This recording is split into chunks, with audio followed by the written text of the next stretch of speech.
குழந்தை கடத்தல் சம்பந்தமான வதந்தி, மதுரை எய்ம்ஸ் பத்தின பொய்யான தகவல், விவசாயிகள் போராட்டத்தோட தொடர்பு படுத்தி பரப்பப்படுற பொய் செய்திகள் அப்படின்னு இந்த வாரம் பரப்பப்பட்ட போலி செய்திகளை பத்தின தொகுப்பை தான் இந்த வீடியோல பார்க்க போறோம். வணக்கம், இது யூட்டன், நான் பிரகாஷ், இது வீக்லி ஃபேக்ட் செக்.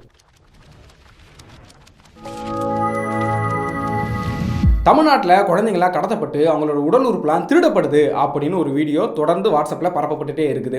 அது உண்மை கிடையாது அப்படின்னு தமிழ்நாடு அரசு தரப்புலையும் காவல்துறை தரப்புலையும் தொடர்ந்து அறிவிப்பு வெளியிட்டே இருக்காங்க.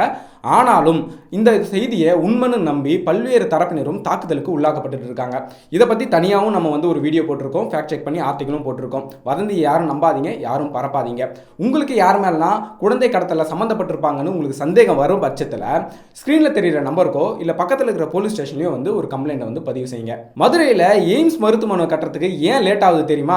தமிழ்நாடு அரசு என்ன பண்ணியிருக்காங்க, ஜப்பான் அரசு கூட போயிட்டு ஒரு ஒப்பந்தம் பண்ணியிருக்காங்க. இந்த மருத்துவமனை கட்டுறதுக்கான நிதியை எங்களுக்கு கொடுங்க அப்படின்னு சொல்லி. அதனால தான் லேட்டே ஆகுது அப்படின்னு பிஜேபியை சேர்ந்த நாராயணன் திருப்பதி ஒரு டிபேட் ஷோல பேசியிருக்காரு. உண்மை என்னன்னு பார்த்தோம்னா, மதுரையில் எய்ம்ஸ் மருத்துவமனை கட்டுறதுக்காக ஜப்பான் அரசு கூட போய் ஒப்பந்தம் பண்ணது, நிதிக்காக கடன் வாங்குறதுக்காக ஒப்பந்தம் பண்ணது தமிழ்நாடு அரசு கிடையாது, ஒன்றிய அரசு தான்.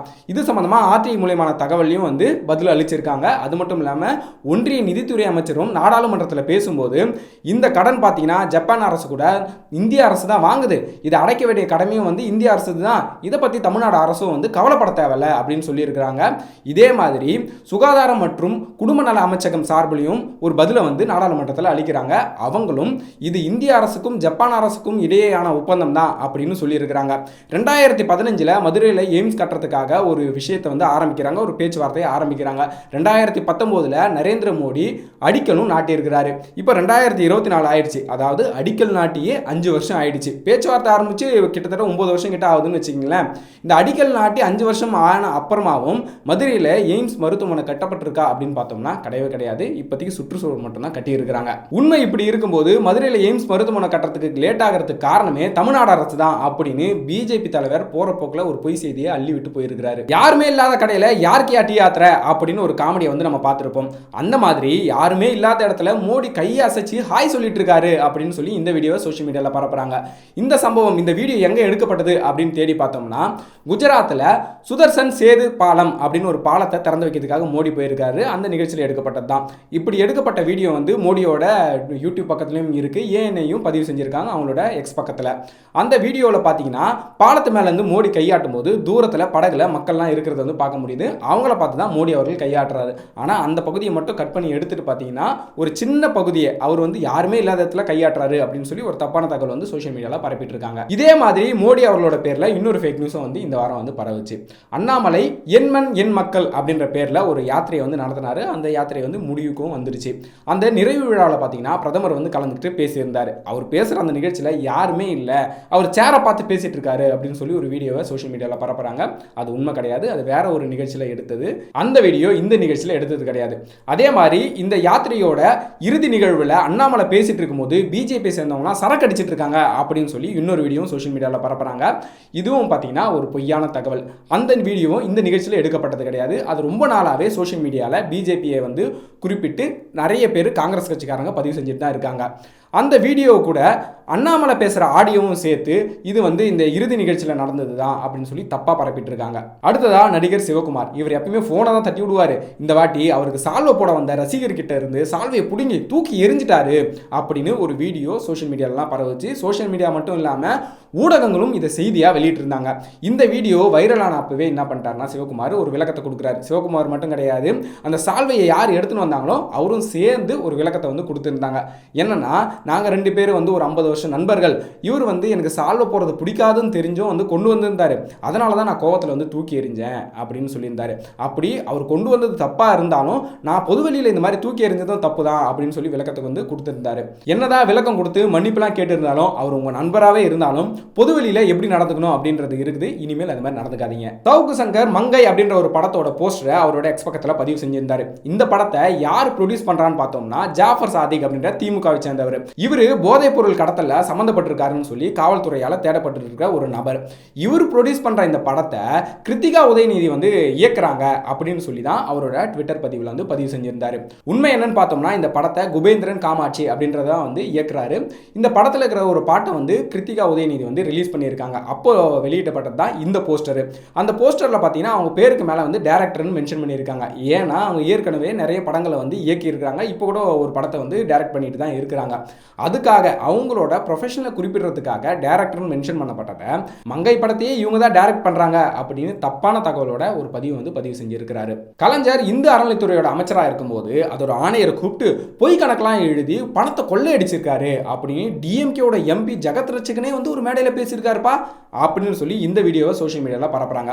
அவர் டிஎம்கேவும் கிடையாது, அவர் வந்து ஜெகத் ரட்சகனும் வந்து கிடையாது. அவர் நாம் தமிழர் கட்சியை சேர்ந்த புலவர் கிருஷ்ணகுமார் அப்படின்றவர். இந்த பேனர், இந்த பரவற வீடியோக்கு பின்னாடி இருக்கிற பேனரில் பார்த்தீங்கன்னாலே சீமானோட ஃபோட்டோ இருக்குது, நாம் தமிழர் கட்சியோட லோகோலாம் இருக்குது.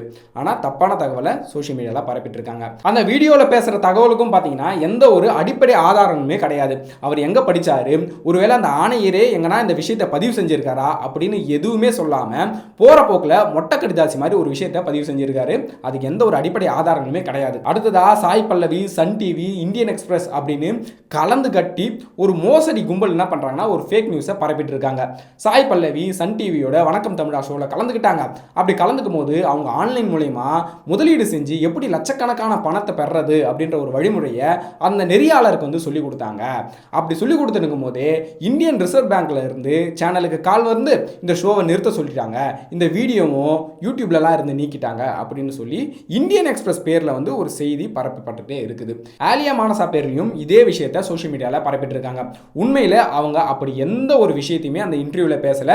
இந்தியன் எக்ஸ்பிரஸும் வந்து அந்த மாதிரி செய்தி எதுவுமே வெளியிடலை. இது எல்லாமே போலியாக சித்தரிக்கப்பட்டது. மோசடி கும்பல் என்ன பண்ணுறாங்கன்னா ஒரு நம்பகத்தன்மை வரணும் மக்களுக்கு அப்படின்றதுக்காக பிரபலங்களோட பெயர்களையும் ஊடகங்களோட பெயர்களையும் பயன்படுத்தி ஒரு தப்பான தகவலை பரப்பிட்டு இருக்காங்க. யாருமே இந்த செய்தியை வந்து நம்ப தேவையில்ல. அடுத்ததா விவசாயிகளோட போராட்டம். வாரம் வாரம் விவசாயிகளோட போராட்டம் சம்பந்தமா ஒரு ஃபேக் நியூஸ் எதனா ஒன்று வந்துட்டே இருக்குது. அந்த மாதிரி இந்த வாரம் பார்த்தீங்கன்னா விவசாயிகளை போராட்டத்தை கூப்பிட்டு வரதுக்காக பேரம் பேசி அவங்கக்கிட்ட காசை கொடுத்து கூப்பிட்டு வராங்க அப்படின்னு ஒரு வீடியோ பரப்பப்படுது. அது உண்மை கிடையாது. ஏன்னா இது வந்து விவசாயிகள் டிராக்டர் வித்தது சம்பந்தமா புரோக்கர் கூட வந்து பேசுகிற வீடியோ. அதாவது இவ்வளோ காசு கொடு அப்படின்றதுக்காக அவங்க புரோக்கர் கிட்ட வந்து பேசுகிறாங்க. அந்த வீடியோ எடுத்துட்டு வந்து விவசாயிகள் வந்து போராட்டத்துக்கு அழைச்சிட்டு வராங்க காசு கொடுத்து அப்படின்னு சொல்லி தப்பாக பரப்பிட்டு இருக்காங்க. விவசாயிகளோட போராட்டத்துக்கு எதிராக பொய் செய்தி பரப்புற மாதிரி ஆதரவான பொய் செய்தியும் வந்து இருக்குது. தோனி வந்து விவசாயிகளோட போராட்டத்துக்கு வந்து ஆதரவு தெரிவிச்சிருக்காரு அப்படின்னு சொல்லி இந்த ஃபோட்டோ வந்து சோஷியல் மீடியாவில் பரப்புறாங்க. ஆனால் இந்த தகவல் உண்மை கிடையாது. இந்த ஃபோட்டோ 2022 ஜூலையில் லண்டனில் இருக்கிற ஒரு சீக்கிய வழிபாடு தலத்துக்கு வந்து தோனி வந்து போயிருக்காரு. அப்போ எடுக்கப்பட்டது தான். இது சம்பந்தமான வேறு சில படங்களும் வந்து சோஷியல் மீடியாவில் வந்து இருக்கு. கடைசியாக தமிழ்நாட்டில் இந்தியா கூட்டணியோட கட்சி பட்டியல் வந்து வெளியாயிடுச்சு. எந்தெந்த கட்சிகளுக்கு எந்தெந்த இடங்கள், எத்தனை இடங்கள் அப்படின்ற பட்டியல் தான் இது அப்படின்னு சொல்லி ஒரு லிஸ்ட்டை சோஷியல் மீடியாவில் பரப்புறாங்க. அப்படி திமுகவோ காங்கிரஸோ எந்த ஒரு அதிகாரப்பூர்வ அறிவிப்புமே இன்னும் வெளியிடலை. இன்னும் கூட பார்த்தீங்கன்னா அந்த கூட்டணி கட்சியில் இருக்கிறவங்களுக்குலாம் எத்தனை தொகுதி, எந்த தொகுதி அப்படின்றத பேச்சுவார்த்தை தான் நடந்துட்டு இருக்குது. ஒரு சில கட்சிகளுக்கு வந்து அந்த முடிவுகள் வந்து செய்யப்பட்டிருக்கு. ஆனால் இறுதியான ஒரு பட்டியலை வந்து திமுகவோ இல்லை காங்கிரஸோ வெளியிட்டிருக்காங்களா அப்படின்னு பார்த்தீங்கன்னா எதுவுமே கிடையாது. இதுவும் வந்து ஒரு பொய்யான தகவல். இப்படி இந்த வாரம் பரப்பப்பட்ட பல்வேறு போலி செய்திகள்ல இருந்து ஒரு சிலதை மட்டும் இந்த வீடியோவில் வந்து நாங்கள் காமிச்சிருக்கிறோம். இதை தவிர்த்து நிறைய போலி செய்திகள் வந்து பரவச்சு அதெல்லாம் நாங்கள் ஃபேக்ட் செக் பண்ணி வீடியோவாகவும் ஷார்ட்ஸாகவும் நிறைய பிளாட்ஃபார்மில் வந்து பதிவு செஞ்சுருக்கிறோம். நம்மளோட வெப்சைட்லையும் அதெல்லாம் இருக்குது. தொடர்ந்து யூட்டனுக்கு வந்து சப்போர்ட் பண்ணுங்கள். நன்றி.